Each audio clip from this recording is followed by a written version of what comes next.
The entire year felt balanced until one veteran roster peaked at the exact right moment. Here's the story of the 1991 college basketball season. UNLV entered the year as a full-blown machine.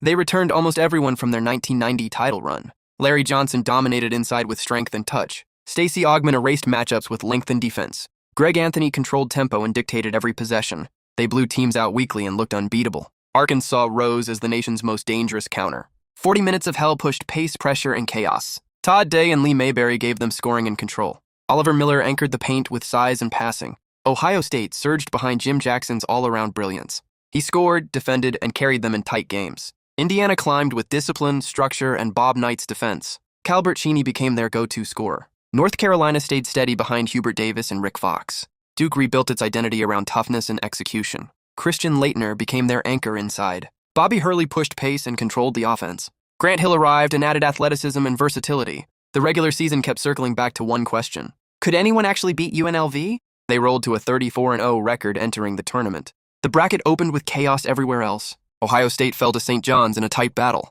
Arkansas survived scares but couldn't sustain their pace. North Carolina advanced behind shot-making and late-game poise. Duke kept grinding through close games with execution. The Final Four delivered the collision everyone wanted. UNLV versus Duke, a rematch of the 1990 title blowout. This time, everything changed. Duke slowed the pace and forced half-court possessions. Laettner hit big shots. Hurley controlled tempo. Hill made athletic plays that flipped momentum. UNLV finally cracked under pressure. Duke handed them their first loss in 2 seasons. Kansas beat North Carolina in the other semifinal. The title game became a battle of execution. Duke attacked with spacing, movement, and Laettner's versatility. Kansas countered with discipline and inside scoring. Laettner controlled the second half with touch and poise. Duke closed it out and captured Coach K's first championship. And that's the 1991 college basketball season. Like and follow for more season recaps. Comment which season you want next.